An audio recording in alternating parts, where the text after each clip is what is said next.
on an apple, took a pen, wrote their number. Oh my god, that's and quite said, poetic, isn't it? Since you don't want to talk to me, here's the apple. Fyjo Molly, 非洲的茉莉 Subscribe. Well done.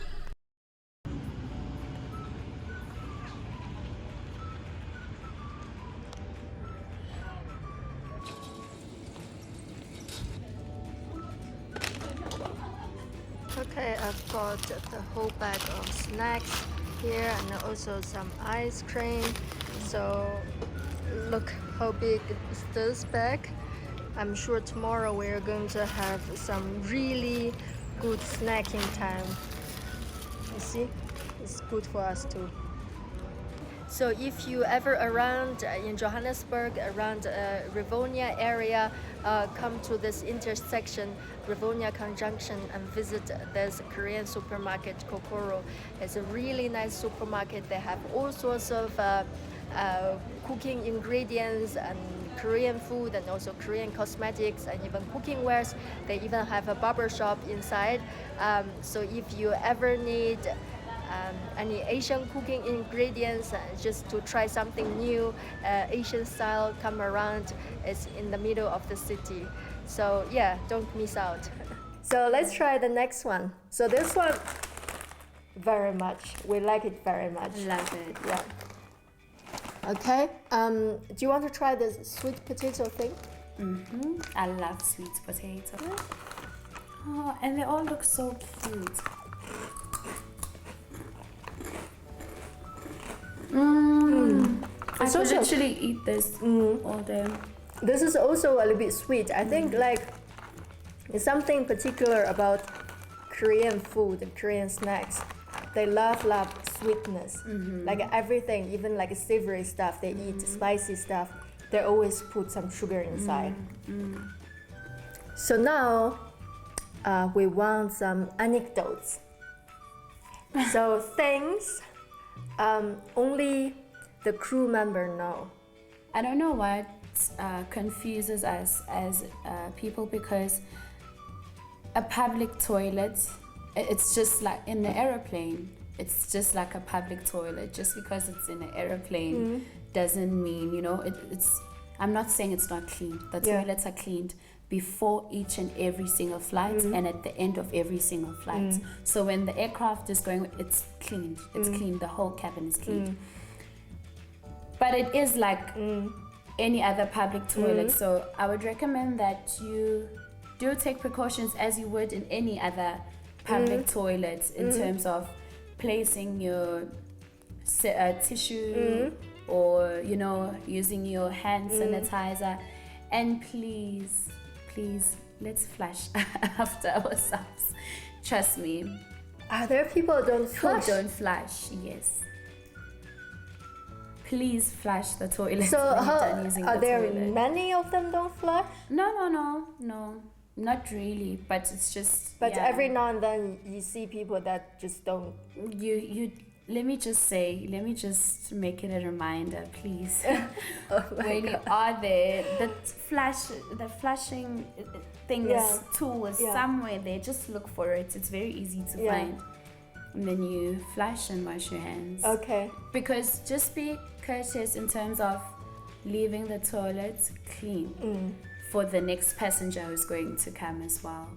But in terms of traveling with babies, now that's another factor. If someone is traveling with their child, due to the fact that anything can happen while I'm holding your baby, there can be sudden turbulence or... Do you have to hold babies? No, that's passengers sometimes don't understand that I can't hold your baby. Sometimes give you the baby and they carry the bags. As much as I love babies so much, but I can't, because if anything happens, you know, it's going to be my responsibility. So I can help you with whatever else that you need help with, but I cannot carry your baby. Or if you're going to the bathroom and you have a baby with you, I can't, as a female, because as a male I'm not allowed to touch babies. As a male you're not allowed to touch babies.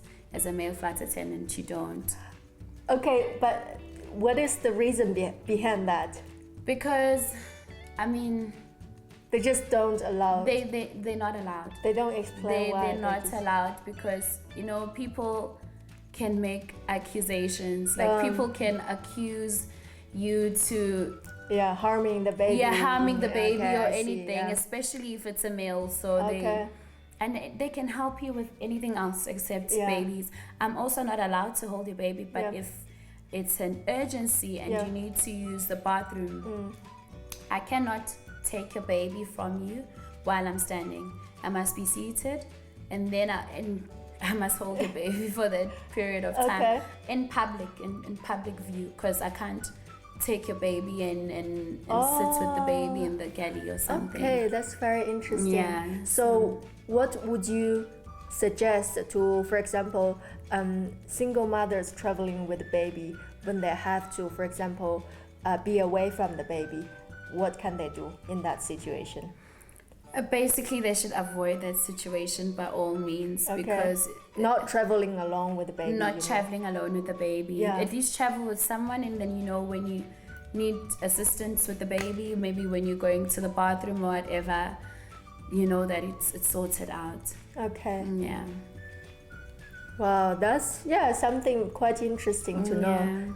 Flight attendant not allowed to hold your babies, especially male flight attendant. They're not. I mean, if there really isn't any other choice, but honestly, it's unfair to put that pressure upon the flight attendant that they have to now tell you no because it's not allowed, and then you don't understand, and then you start getting angry, whereas it's something that's easily avoidable. So have you got lots of I don't like flirts or like passengers hitting on you? Have you got lots of those? Trust me, a lot. So how would you deal with the situation? Like, are you allowed to actually give your phone numbers to passengers? Is there regulations like that? It's airline specific. Other airlines do, other airlines don't really mind. But like I said, whatever situation that you encounter or whatever challenge that you go through, you have to address it as politely as possible. So you do get, mind you, I'm wearing 2 rings. I'm so addicted to wearing them now. I'm not married. She's single. I'm single. I'm actually rings. I got so used to wearing them because some people can be so, I don't know the right word for it. They just don't want to understand that you're not interested. Persistent, and sometimes it turns into aggressive behavior. Okay, you don't want to, you know, especially, you know, no, I don't want to.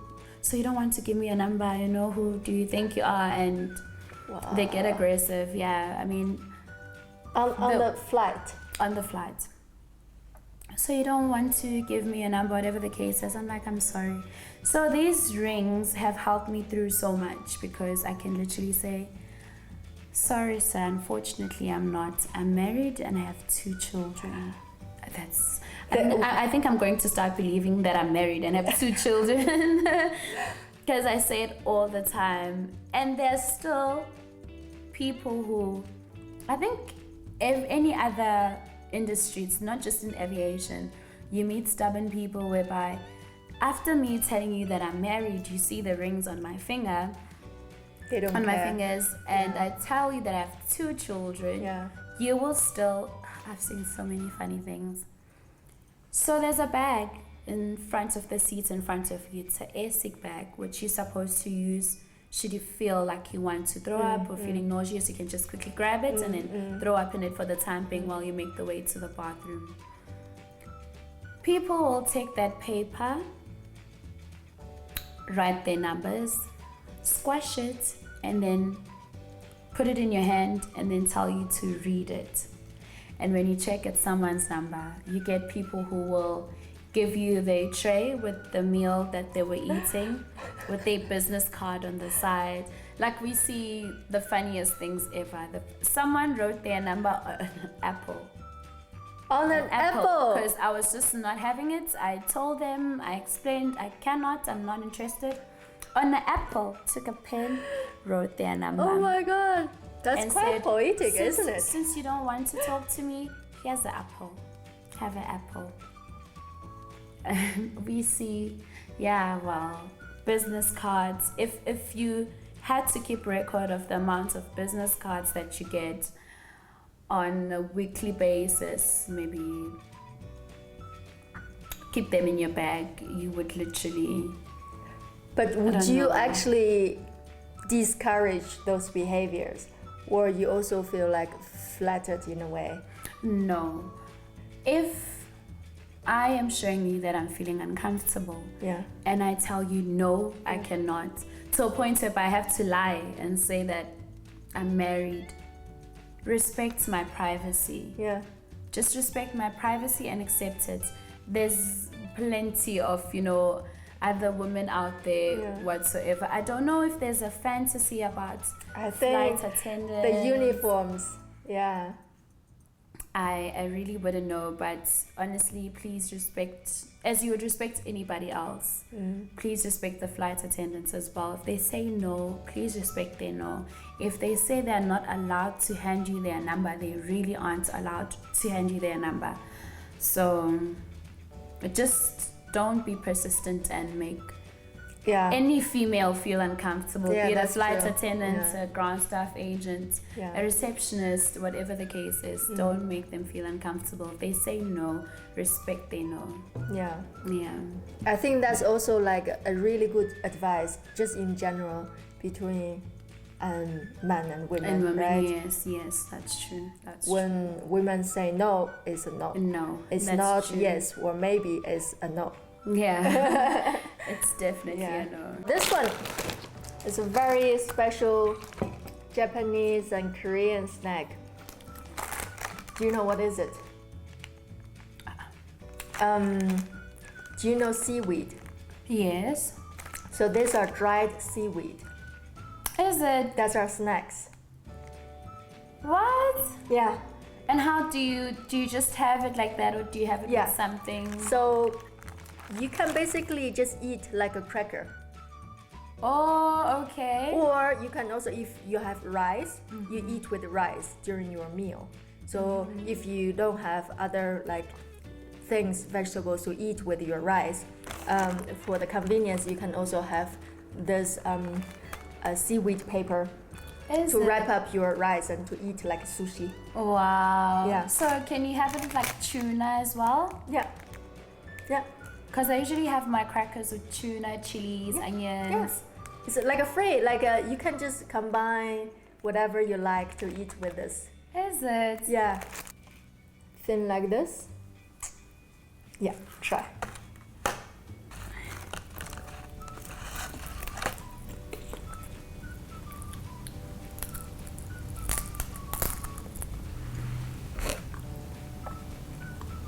Lots of people, when they never had seaweed before, they don't like the flavor because it's very special,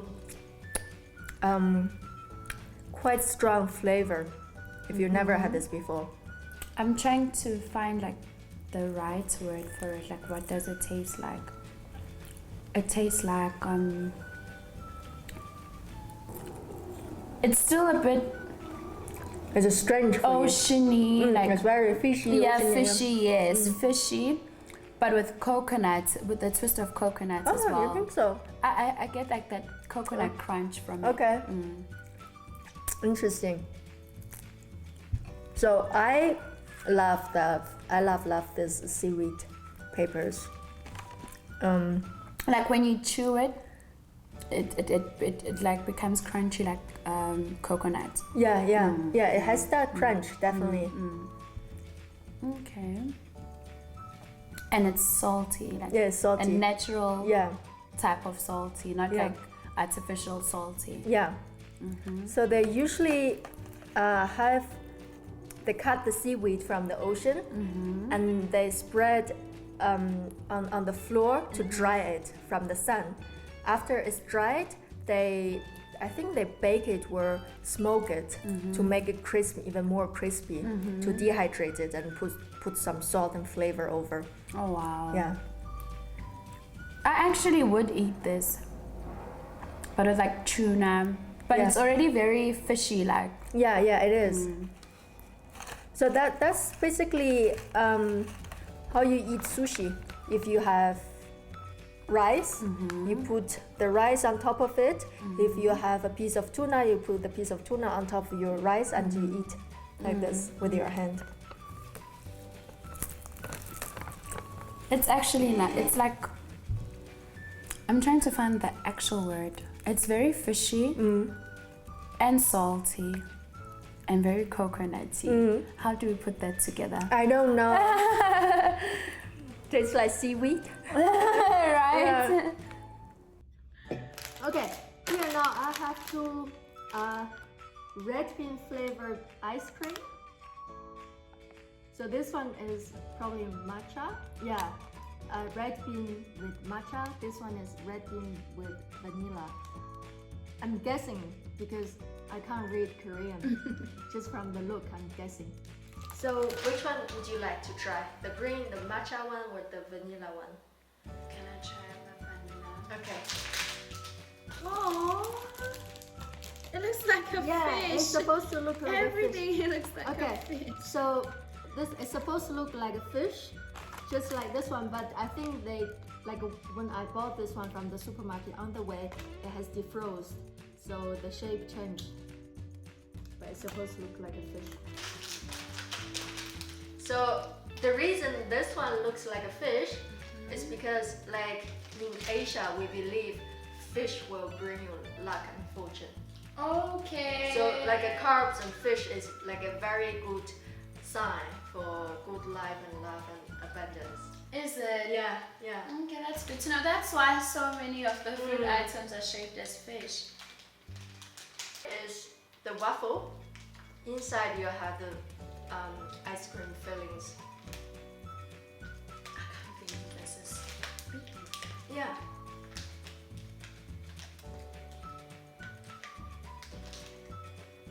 You see the red part is beans. The white part is ice cream. Oh my goodness. We love red bean and green bean flavored desserts. We have lots of them. Is it? We love them. Oh my goodness. And you literally can't taste. I thought like I would be tasting like a whole lot of beans. I can't taste it at all. So I believe many young girls, they also have the same dream when they grow up. They want to be a flight attendant.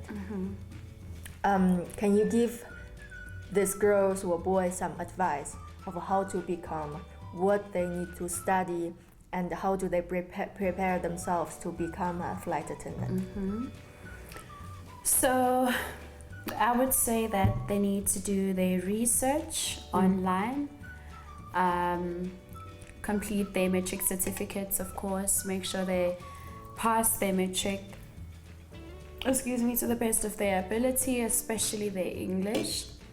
And when doing their research, when looking for an aviation academy, they need to also check their accreditations and who does the school work closely to, whatever. I, for one, not to have any personal favorites or whatever the case is, but I went to an amazing aviation academy. It's in Johannesburg, Atlas Road. Like, everything for me was, they make sure that they do not sign you out while you're not ready. They make sure that you're trained properly. I haven't been to any other school, so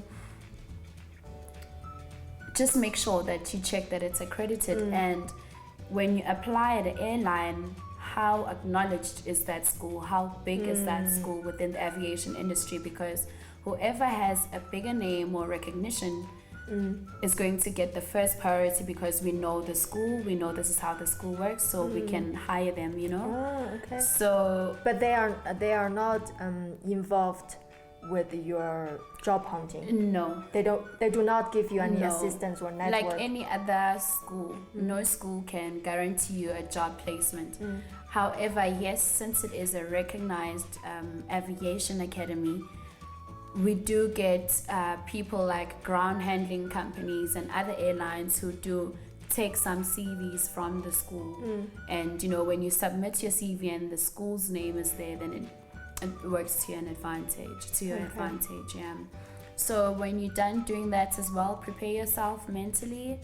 It's not as glamorous. You're not going to get there and be taught how to serve tea and coffee. You're going to get there and basically just it's a whole life on its own. You need to be prepared and make sure that you love it and you'll enjoy every moment of it. Make sure you just enjoy and live life to the fullest. Basically, yes.